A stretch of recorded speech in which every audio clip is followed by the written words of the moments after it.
Hello friends, welcome back to our channel. So இன்றைக்கி என்ன வீடியோன்னு பார்த்தீங்கன்னா, இப்போ ரீசெண்டாக குளத்தூர் போயிருந்தேன். எதுக்காகனா இங்கே பார்க்குறீங்களே, இந்த கோரா ரெட்டெயில் ஜெயின் கோராமி இவரை வாங்கலான்னு தான் போனேன். ஆனால் அப்புறம் சரி இவர் ரொம்ப சீப்பாக இருப்பார்னு நினச்சேன். பார்த்தா ஒரு பீஸு 1000 ஜெயின் கோரா வந்து எவ்வளோக்கு வாங்கணும்? 150 வாங்கணும். சரி அந்த ரேஞ்சில் இருக்கும், வாங்கி பார்க்கலான்னு சும்மா நினச்சி பார்த்தேன். ஆனால் பார்த்தா இது 1000 ருபீஸ்னாங்க. சரி இதோட ரேட் உண்மையாகவே 1000 இருக்குமான்றதே எனக்கு டவுட்டாக இருக்குது. யாரும் அதுக்கு முன்னாடி வாங்கியிருந்தீங்கன்னா சொல்லுங்கள். நான் வாங்கிறதுக்கு முன்னாடி ஒரு வாட்டி செக் பண்ணிக்கலாம், அப்புறம் வாங்கிக்கலான்னு சொல்லிட்டு விட்டுட்டேன். சும்மா ரேட்டு கேட்டு பார்த்தேன், அதுவே 1000னாங்க. அதுவும் வெறும் ஒரே ஒரு ஷாப்பில் தான், அந்த பிஎன்பி ஃபிஷ் ஃபேக்ட்ரியில் தான் இருக்குது. ஆக்சுவலாக இங்கே தான் நம்ம எல்லா மான்ஸ்டர் ஃபிஷ்ஷஸும் வாங்கியிருக்கோம். இங்கே தான் ஃபஸ்ட்டு வாங்கின சில்வர் அரோனா வாங்கினது இங்கே தான். இப்போ லாஸ்ட்டாக நம்ம இப்போ வச்சுருக்கோம்ல, அது 2 பீஸ் இங்கே தான் வாங்கினோம். ஆனால் 1 கொடுத்தாச்சு, 1 தான் இருக்குது நம்மள்ட்ட. அதே மாதிரி ரெட்டெயில் கேட்ஃபிஷ்ஷு, நம்ம ரெட்டெயில் கேட்ஃபிஷ் இதுக்கு முன்னாடி வச்சுருந்த 2மே அங்கே தான் வாங்கினோம். இப்போ உள்ளதும் நம்மள்ட்ட அங்கே வாங்கினது தான். ஸோ அது இல்லாமல் அப்படியே மற்ற ஷாப்லாம் சும்மா பார்த்துட்டு இருந்தேன். எப்பயும் போல் ஃபீட் ஃபிஷ் தான் வாங்கினோம். சரி எப்பவும் போல் போய் ஒரு கடையாக சும்மா ரவுண்ட் அடிச்சிட்ருக்கப்போ அலிகேட்டர் கார் பார்த்தோம். இங்கே இருக்குது பாருங்கள். இது வந்து நம்ம வச்சுருக்க அலிகேட்டர் காரை விட சின்னது தான். நம்மளது இப்போ டேங்க்கில் இருக்கிறது தான். ஃபிஷ் டேங்க்கில் வச்சுருக்கப்பயே பயங்கரமாக தான் இருக்கும். இப்போ இன்னும் சூப்பராக இருக்குது. பார்ப்போம் அவரை எப்போ திரும்ப டேங்க்கில் வச்சு பார்க்குறதுன்னு தெரில. ஸோ இந்த மாதிரி பேக்கெட் ஃபிஷ்ஷஸ்லாம் ஒரு பேக்கெட் பார்த்தேன், 150 தான். 6 பீஸ் பயங்கரமாக இது பெரிய கோல்டு. அரோனா மட்டும் அந்த சைஸ் சாப்பிட்ற மாதிரி இருந்ததுன்னா அதே வாங்கியிருக்கலாம் போல். ஏன்னா இப்போ இந்த சம்மர் சீசன்னால் கோல்டு ஃபிஷ் வந்து ஃபீடுக்கு ரொம்ப சின்னது தான் கிடைக்கிது. அதுங்களை வச்சு மெயின்டைன் பண்ணி அது அரோனாவுக்கு போட்டு அது கொஞ்சம் கஷ்டமாக இருக்குது. அதனால் கொஞ்சம் சைஸாக கோல்டு ஃபிஷ் நம்ம இந்த இப்போ வாங்கியிருக்கிறது முடிஞ்சதுக்கப்புறம் வாங்கலான்னு இருக்கோம்.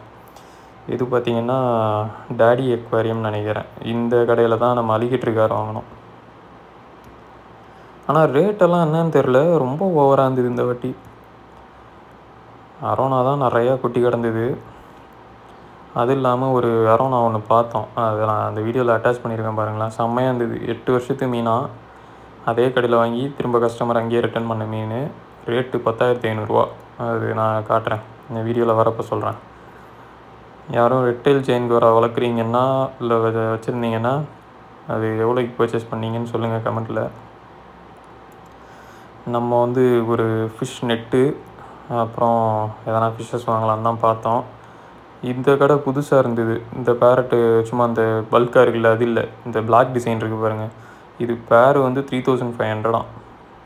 இல்லை பேரா இல்லை ஒரு பீஸ் சொன்னாங்களான்னு தெரில. ஆக்சுவலாக அது ரொம்ப காஸ்ட்லி, 3500 கிட்ட சொன்னாங்க. இது பரவாயில்ல, இது கொஞ்சம் நியாயமாக இருந்தது. இந்த ஒரு கொய் வந்து 300 ருபீஸ், நல்ல சைஸ் இது. ஆனால் இதை வாங்கி நம்ம எதில் விடுறது? நம்ம அரோனா கூடயும் போட முடியாது, தியேட்டர் கார் கூடயும் போட முடியாது, ரெட்டெயில் கூடயும் போட முடியாது. ரெட்டெயிலாம் இப்போ இருக்கிறதுலே மோசமாயிடுச்சு நம்மளுது. ஃபுல் சிக்கன் தான் டெய்லி அவர். நான் உங்களுக்கு காட்டுறேன் அவரை. இந்த வீடியோவில் அட்டாச் பண்ணானான்னு தெரில. நான் நெக்ஸ்ட் வீடியோவில் வந்து ஃபீடிங் வீடியோ தனியாக ஒன்று போடுறேன் பாருங்களேன். இப்போ ஆல்மோஸ்ட் எல்லாருமே சிக்கனுக்கு மாறியாச்சு. இந்த ரெட்டெயில் கேட்ஃபிஷ் வந்து 1600 per பீஸ் இந்தியன் ஓஷன் அக்வேரியமில். நம்ம இந்த அரோனா தான் சொன்னேன், இதுதான் 10,500 சொன்னாங்க. இது வந்து ஸ்ட்ரெஸ்ஸில் இருக்கனால ஒரு மாதம் முடிஞ்சு தான் நாங்கள் சேலுக்கே பண்ணுவோம். இப்போ வந்து இன்னும் 2 நாள் இருக்குது, 1 மந்த் ஆகிறதுக்கு. முடிச்சுட்டு தான் வர சொல்லியிருக்கோம் கேட்ட எல்லாரையுமேன்னு சொன்னாங்க. பயங்கரமாக இருக்குது பார்த்தீங்களா. 8 years ஓல்டாக இது. ஒரு கன்று மட்டும் ட்ராப் ஆகி இருக்குது, ஒரு கன்று நல்லா இருக்குது. ஏன்னா டிரான்ஸ்போர்ட் பண்ணி திரும்ப ஒரு புது டேங்கில் வைக்கிறப்போ இது ஸ்ட்ரெஸ் ஆகி தான் ஆகிடுச்சுன்னா அதுக்காக சொல்கிறாங்க ஒரு மாதம் முடிஞ்சு தான் விற்போன்னு. 4 feet டேங்கில் தான் இருந்தது. டேங்க்கு பாருங்களேன், தம்மா துண்டு இருக்க மாதிரி இருக்குது டேங்க்கு. நம்ம வீட்டில் வளர்க்குறதுனா அவ்வளோ யோசிக்கிறோம் எங்கே பெண்ட் ஆயிருமா அப்படின்னு. ஆனால் கடையிலலாம் சும்மா சாதாரணமாக போட்டு வச்சுருக்காங்க. அப்படி தான் நம்மளும் வச்சுருக்கணும் போல். ரொம்ப பார்த்து பண்ணிகிட்ருக்கோம். ஸோ இதுதான் திரும்ப ஃபீட் ஃபிஷ் 2வது ஸ்டாக் நம்ம வாங்கியிருக்கிறது. அப்புறம் அந்த கடையிலே நான் வந்து அரோனாவுக்கு கேட்டிருந்தேன், இந்த மாதிரி டெய்ல் வந்து வளரவே விடல. சின்னதாக இருக்கும்போது ஒரு 1 year வரைக்கும்லாம் டெய்ல் இருந்துச்சு. இப்போ என்ன தான் மெடிசன் வாங்கி ட்ரை பண்ணி பார்த்தாலுமே டெய்லை வளர விடல. ஸோ என்ன பண்ணலான்னு கேட்டப்போ என்ன சொன்னார், 1/2 பாக்கெட்டு கல்லுப்பு போட்டுருங்க. 6 அடி தொட்டினா 1/2 பாக்கெட்டுக்கிட்ட கல்லுப்பு போடுங்க. ஒன்றும் ஆகாது, அது போட்டால் மேபி இந்த பூச்செல்லாம் சாகிறதுக்கு வாய்ப்பு இருக்குது, அதுதான் பெஸ்ட்டு, மருந்தெல்லாம் கேட்காது அப்படின்னாரு. ஏன்னா அந்த கடையிலேயே ஒரு அரணா இருந்தது, 5 வருஷத்து மீன் பார்த்தா தம்மா தூண்டு இருந்தது, ரொம்ப சின்னது. கேட்டால் வெறும் பெல்லட்ஸ் மட்டும்தான் எடுக்குமா, அதுக்கு ஃபீட் ஃபிஷ் எல்லாம் கொடுத்தது வரைக்கும் பார்த்ததே இல்லையா, வெறும் இது மட்டும்தான் போட்டு வளர்க்குறாங்களாம். அவர் என்ன சொல்கிறாருன்னா, பெல்லட்ஸ் போட்டு வளர்த்தா க்ரோத் ரொம்ப கம்மியாக இருக்கும், ஆனால் ஃபிஷ்ஷு ரொம்ப ஹெல்த்தியாக, எந்த டிசீஸ் ஒன்றுமே இருக்காது, பக்காவாக இருக்கும், ட்ராப் ஆகி எந்த பிரச்சனையும் இருக்காது. நம்ம அரணா டக்குன்னு வாங்கிட்டு சைஸ் ஆக்கிடணும் அப்படின்றதுக்காக ஃபீட் ஃபிஷ்ஷு, சிக்கனு, லிவர் இதெல்லாம் போடுறோம் இல்லையா, அதனால் கண்டிப்பாக டிசீஸ் வரதான் செய்யும்னாரு. நம்மளும் ஆமாம், நான் அதுதான் பண்ணேன், லைஃப் ஃபீடு, சிக்கனு இதெல்லாம் தான் இப்போ கொடுத்துட்ருக்கேன், அதுவும் அதை தான் சாப்பிட்டு பழகிடுச்சு. அதனால் இந்த வாழை வளர்க்கணுன்ற ஆசையை குழி தோண்டி போச்சிட வேண்டியதான். பார்ப்போம், இதுக்கு மேலே வளர விட்டா உண்டு, இல்லைன்னா பரவாயில்ல, என்னப்பா அப்படி இருந்துட்டு போகுது. என்ன இது கூட எந்த டேங்க் மேட்டும் போட முடியாது. எல்லாம் சொல்கிறீங்க கமெண்ட்டில் இந்த மாதிரி கேட் ஃபிஷ் ஆட் பண்ணுங்கள் இது கூடன்னு. ஆட் பண்ணோன்னா தர்மடியும் வாங்குவாப்பில் கேட்டு. நான் என்ன தான் பைப் போட்டு வச்சாலும் ஃபீட் எடுக்கிற டைமோ இல்லை நைட்டு சும்மா வெளியில் வந்தாலே கண்டிப்பாக அடி வாங்கும். அதனால் வேணான்ட்டு தான் அது 4 ஃபீட்டில் போட்டு வச்சுருக்கேன். எனக்கும் ஆசை தான். ஸோ இது இன்னொரு செட்டு வாங்கினேன், இந்த ஸ்பாட்டட் கேட் ஃபிஷ். இது வாங்காதீங்க, டஸ்ட்டு நிறைய போடணும்லாம் சொல்லியிருந்தீங்க. ஆனால் இது நல்லா இருக்குது பார்க்கறதுக்கே, எப்படி சொல்கிறது, அங்கேயும் இங்கேயும் நீந்திக்கிட்டு பயங்கரமாக இருக்குது இது டேங்கில் பார்க்கறதுக்கு. அதனாலே ஒரு 4 வாங்கிட்டேன். ஆனால் இதில் என்னென்னா ஒரே ஒரு கேட் ஃபிஷ் மட்டும் செத்துருச்சு. இப்போது நம்மக்கிட்ட எவ்வளோ இருக்குது, இப்போது நம்மக்கிட்ட டோட்டலாக ஒரு 6 கேட் ஃபிஷ் இருக்குது இதில். ஸோ நம்ம இந்த கோல்டு எடுத்து ஃபீடுக்கு போட்டு, யாருக்கு நம்ம ஜெயின் கோராக்கு தான் இது, அதுக்கு மேலே இருக்குது இப்போ ஜெயின் கோரா.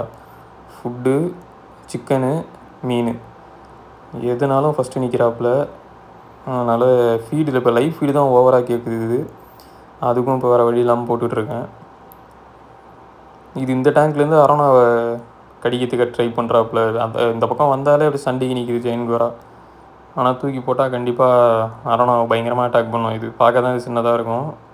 ஒரு சேனலில் கூட பாருங்களேன், அவர் 6 வருஷத்து மீன் ஜெயின் கோரா போட்டார் டேங்க் மேட்டுன்னு, அவ்வளோதான், சோழியை முடிச்சு விட்டுருச்சு 6 வருஷத்து மீனை. அதனால் டேங்க் மேட் ஆட் பண்ணுறது ஈஸி கிடையாது, பார்த்து தான் பண்ணணும், இல்லைனா வளர்த்ததே வேஸ்ட்டாக போயிடும். அதனால தான் அந்த கம்யூனிட்டி டேங்க்குன்னு சொல்லிட்டு சின்னதுலேருந்து வாங்கி ட்ரை பண்ணால் அது சின்னதுலேயே பட்டு நிறையா காலியாகவும் மாற்றிக்கிட்டே இருப்பாங்க. அந்த மாதிரி பண்ணாமல் தனியாகவே வச்சு வளர்த்துட்டு திடீர்னு ஒன்றா போட்டால் பிரச்சனை தான். ஸோ நம்ம ட்ரிஃப்ட்வுட் எப்பவும் போல் இது முழுகி தொலைய மாட்டேங்குது. இதை பாயில் பண்ணி தான் ஹாட் வாட்டரில் போட்டு வச்சு தான் திரும்ப அதை போடணும். அதை போடாமல் நான் டேங்க் இது ஸ்பேஸில் கீழே வச்சிட்டனால அதை எடுத்து வைக்க முடில. நெக்ஸ்ட் டைம் தான் அதை ஹாட் வாட்டரில் போட்டு அதுக்கப்புறம் அந்த கேட் ஃபிஷ்க்கு செட் பண்ணலான்னு இருக்கேன். இதே மாதிரி இந்த டேங்க் ஒன்று இருக்குது, இந்த கிராக்குட்டு டியூஷன்ல, அந்த டேங்க்கில் என்ன ஃபிஷ் போடலான்ட்டு யோசிச்சப்போ தான் சரி இந்த ரெட்டைல் ஜெயின் கோரா வாங்கலான்னு பார்த்தேன். ஆனால் அது இப்போது நீங்கள் சொல்லுங்கள், நெக்ஸ்ட் டைம் நம்ம பார்த்தா வாங்கிடலாம் அதை. ஆனால் இப்போதைக்கு அதில் ஒரு ரொம்ப சின்ன ஷார்க்கு 2 போட்டு வச்சுருக்கேன். அது அதுக்கு மேலே இருக்குது. ஷார்க்கு அங்கேயும் இங்கேயும் சுற்றி தான் நான் பார்த்துருக்கேன். இது என்னன்னு தெரில, இது சொங்கி உக்காந்தே கிடக்குது, 1 வாரம் ஆகுது, நவர மாட்டுது, ஃபுட்டும் எடுக்க மாட்டுது. ஆனால் அப்பப்போ சுற்றிக்கிட்டு இருக்குன்னு வச்சுக்கோ. நைட் டைம் மட்டும் ஆக்டிவாக இருக்குது இது கொஞ்சம், மற்ற டைம் ஃபுல்லாக ரெஸ்ட் மோட்லேயே இருக்கார். அதான் என்னன்னு தெரில, பார்ப்போம். இது சும்மா வாங்கியிருந்தேன், சரி இந்த பவுலில் இதை போட்டு ஏஞ்சலை இதில் போட்டுடலாம். ஏன்னா ஏஞ்சல் கேட் ஃபிஷ்ஷை காலி பண்ணிச்சோன்னு ஏதோ ஒரு டவுட். ஏன்னா அது சின்ன கேட் ஃபிஷ், இது ஏஞ்சல் சும்மா கடிக்கிற மாதிரி தான் சுற்றிட்டு இருந்தது. சரி ஏதோ சும்மா விளாடுறது போல நினச்சேன், அது காலி பண்ணிடுச்சான்னு தெரில. அதனால் நம்ம ஏஞ்சலை தூக்கி 2 ஏஞ்சல் தான் இருக்குது. அதுவே ஆக்சுவலாக ஃபீடுக்கு வாங்கினது தான், மோட்டரும் இல்லை ஒன்றும் இல்லை, அது பாட்டுக்கு ஜம்முன்னு இருக்குது. அதனால் சரி எதுக்கு இந்த பவுலில் போட்டு வச்சு அதை இதில் விட்ருவோம், ஃபீடாக வேணாம் தான் இதில் போட்டிருந்தேன். மீதி ஏஞ்சல்லாம் ஏற்கனவே அலிகேட்டருக்காக இருக்குது, ஃபீட் ஆகிடுச்சு. இவர் 2 இந்த பவுலில் தான் இப்போதைக்கு வச்சுருக்கேன். நம்ம நெக்ஸ்ட் டைம் கொளத்தூர் போகிறப்ப இந்த ஃபீட் ஃபிஷ் பல்காக வாங்காமல் கொஞ்சம் சைஸான கோல்டு ஃபிஷ்ஷை தான் வாங்கி அரோனாக்கு ஒரு 2 days ஒன்ஸ் போடலான்னு இருக்கேன். நெக்ஸ்ட் வீடியோவில் நம்ம ஃபீடிங் வீடியோ ஒன்று எடுக்கிறேன். நம்ம அலிகேட்டருக்கார் எல்லாத்துக்கும் சிக்கன் போடுறது தான். ஸோ அதை நம்ம நெக்ஸ்ட் வீடியோவில் பார்க்கலாம்.